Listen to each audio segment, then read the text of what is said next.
Dans cette séquence, nous allons faire la question petit b, c'est-à-dire qu'on aimerait tracer la tangente t sur le graphe ci-contre.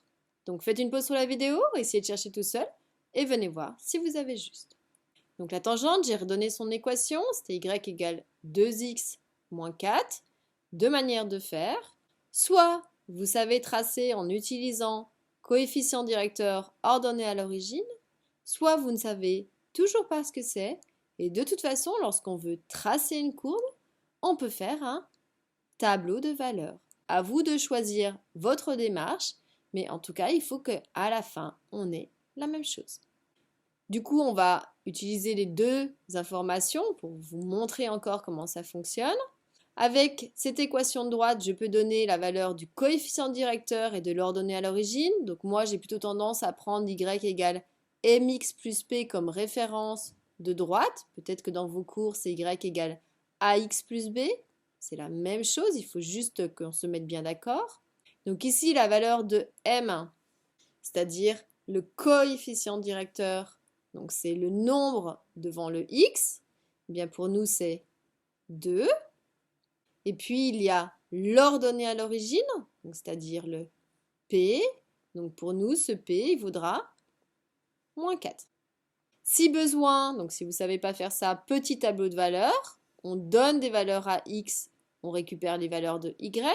Pour une droite, 3 points pour être certain. On peut donner 0, 1, 2.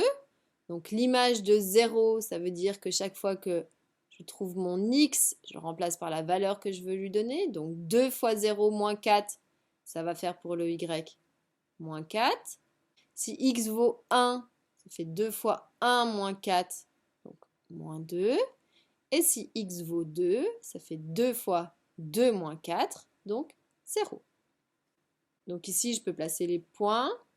Donc j'ai le point de coordonnées 0, moins 4, je suis ici. On a le point de coordonnées 1, moins 2, je suis ici. Et on a le point de coordonnées 2, 0, on est ici.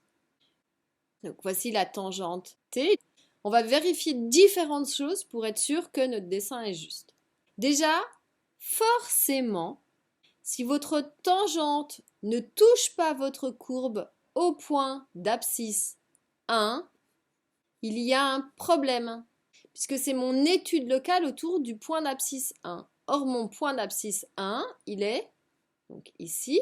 Là, je suis point d'abscisse 1. On avait vu que l'ordonnée, c'était bien moins 2.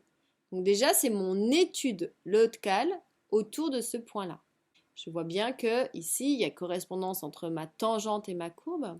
Et ensuite, si je vérifie mon coefficient directeur, on m'a annoncé un coefficient directeur de 2. Donc ça veut dire, par exemple, partant de ce point, justement, je me décale de 1, je monte de 2. Donc c'est bien vrai, j'ai bien un coefficient directeur de plus 2. Et deuxième chose, j'ai une ordonnée à l'origine de moins 4. Donc ça veut dire que je coupe l'axe des ordonnées au niveau moins 4. Donc c'est bien vrai, je retombe bien sur ma valeur de P. Deux manières de faire. Ce qui est important, c'est qu'au final, vous soyez capable de tracer cette tangente qui touche la courbe au point d'abscisse 1. Je rappelle, c'est une étude locale.